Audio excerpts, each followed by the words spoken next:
अब सारी बातें सामने आ ही गई हैं और लगातार शुरू से ही इसकी लड़ाई जो है आदरणीय लालू जी ने लड़ी। पार्लियामेंट में भी सवाल उठाएं और जातीय जो गणना है, आपका सोशियो इकोनॉमिक कास्ट सेंसस जो हुआ था वो हुआ। बाद में बीजेपी की सरकार आती है तो उस समय अरुण जेटली जी का बयान आता है कि जो डेटा है वो करप्ट हो गया है। तो कहीं ना कहीं से जो इतना देश का सबसे महंगा जो सेंसस हुआ उसका कोई डेटा हम लोगों को नहीं उपलब्ध हो पाया। और ये सब लोग जान रहे कि ये हम लोगों के प्रस्ताव से, लालू जी की लगातार लड़ाई से बिहार विधानसभा में 2 बार पारित हो गया। तो ऑल पार्टी तो था ही, सर्वसम्मति से पास हुआ, तो इसकी कोई गुंजाइश नहीं रहेगी थी। सब लोग सहमत थे। जब पार्लियामेंट में मना किया गया कि भाई भारत सरकार जो है जाति जनगणना जो है वो नहीं कराएगी, तब हम लोग थोड़े बेचैन हुए हैं और हमने विधानसभा में इस बात को उठाया और 2 प्रस्ताव रखे थे कि प्रधानमंत्री जी से मिले, या तो राज्य सरकार मना कर देती है भारत सरकार तो राज्य सरकार अपने खर्चे पे कराए। तो ये हम लोगों ने किया। उसके बाद कई देर विलम्ब हुआ। चलिए, विलम्ब हुआ, क्या कारण था अब हमको उस पर नहीं जाना, लेकिन ये हमारी जीत है, ये लालू जी की जीत है और ये बिहार के गरीबों की, सभी लोगों की जीत है। इससे पता चलेगा भाई कौन दिहाड़ी मजदूर है, कौन जो है माइग्रेट करके रहता है, कौन ढेला धोता है, कौन ठेला ढोता है, कौन कचरा साफ करता है, कौन भूमिहीन है, कौन भीख मांगता है। इससे जो स्पष्ट पता चलेगा और काफ़ी फ़ायदा जो है इस चीज़ की होगी। आज भी हम लोगों ने सुझाव में हम लोगों ने सब कुछ रखा कि इसमें एंथ्रोपोलॉजिस्ट भी होने चाहिए, सोशल जो एंथ्रोपोलॉजिस्ट होते हैं, ताकि जब डेटा कलेक्ट करें तो उसमें सब चीज़ को कलेक्ट करके एक रूपरेखा जो है वो बताने का काम किया है। तो एंथ्रोपोलॉजिस्ट जो है वो मंडल कमीशन जब था उस समय भी रखा गया था, क्योंकि कई जातियाँ उपजातियाँ हैं, कई नाम हैं, तो एक सही फिगर जो है उनके सामने आएगा तो उसका विश्लेषण ये बता सकते हैं कि कैसे क्या है। तो एक तो ये था। एक हम लोगों का था कि भाई ये लीगली कोई बाधा ना बने, तो इस पे भी क्योंकि दिखवा लेना चाहिए और उसकी शुरुआत करनी चाहिए, तो वो भी जो है बाधा दूर हो गई।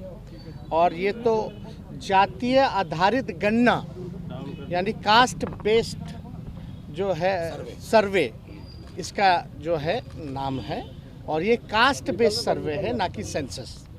तो ये स्पष्ट हो जाना चाहिए सभी लोगों को कि ये जातीय आधारित गणना है, यानी कास्ट बेस्ड सर्वे ये हो रहा है।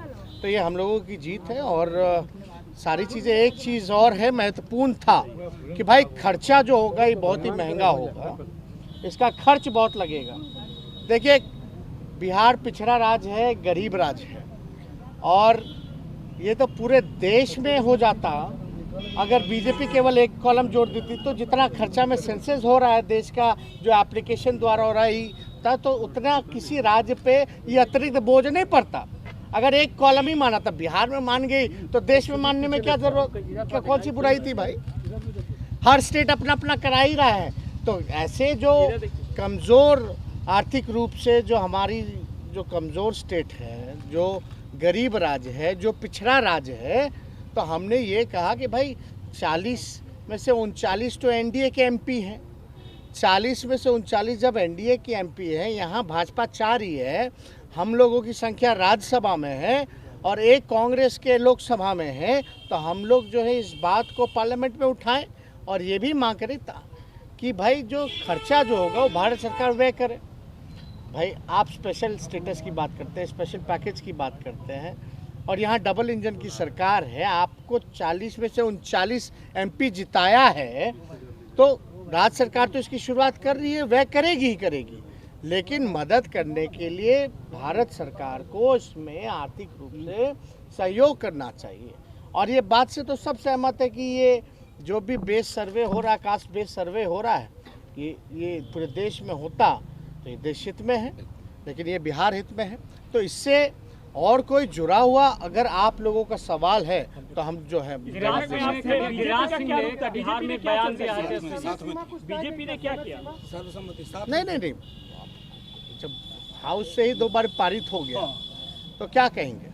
अब उनके विषय में आज तो उन्होंने जो है सर्वसम्मति से ही पास हुआ, तो आज तो हमको कोई दिक्कत लगी नहीं। और दिक्कत किसी को लग ही नहीं सकता है। ये जो कास्ट बेस्ड सर्वे है ये बिहार के लोगों के लिए है, ये हित के लिए है, और देश में होता तो नेशनल इंटरेस्ट में था, तो इसका विरोध करने का तो कोई मतलब ही नहीं पैदा होता है। जातिगत जनगणना के बाद बिहार की नई तस्वीर दिखेगी यति शीघ्र हमको जहां तक लगता है, और हमने ये भी कहा कि बेहतर होगा कि जो भी अगला कैबिनेट हो उसमें आप ले आइए। पूरे देश के लिए लड़ाई लड़ेंगे जातीय जनगणना पर, बिहार में तो जीत होगी। नहीं, काउंट तो वो प्रक्रिया, क्योंकि ट्रेनिंग वगैरह भी देना है, इसका फॉर्म वॉर्म क्या होगा, क्योंकि सभी चीज़ों की ध्यान रखना है, सब चीज़ होगा।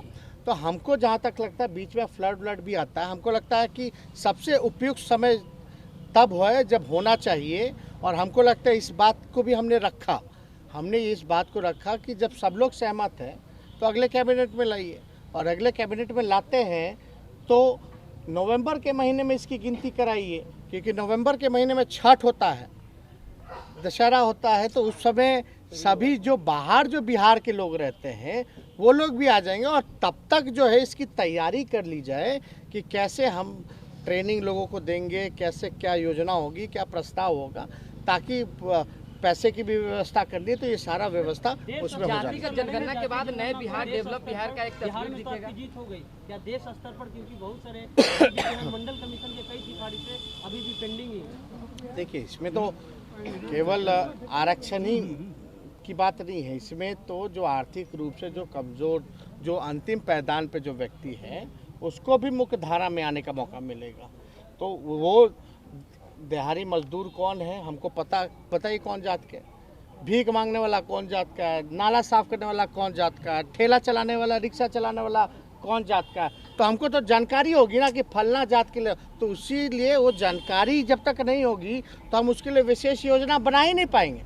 अब हमको पता चलेगा कि फलना जाति के लोग जो हैं, गरीबी हर जाति में है, लेकिन जाति है तो उस पर तो पता चलेगा, तब उसी हिसाब से लोग योजना बनाएगा। कटिहार में गिरिराज सिंह ने जातीय जनगणना से पहले एक बयान दे दिया, और इसमें हम लोगों का ये भी था कि जागरूकता के लिए चाहे सोशल मीडिया हो या प्रिंट मीडिया हो या आपका इलेक्ट्रॉनिक मीडिया हो, जो भी परंपरागत माध्यम रहे हैं एडवर्टीजमेंट के सरकार द्वारा, उसमें भी लोगों को प्रचार कराना चाहिए, ताकि पता चले कि ये जो सर्वे हो रहा है कास्ट बेस्ड सर्वे, इसमें क्या क्या फ़ायदे लोगों को होंगे। तो इसका भी हम लोगों ने प्रस्ताव। शुक्रिया।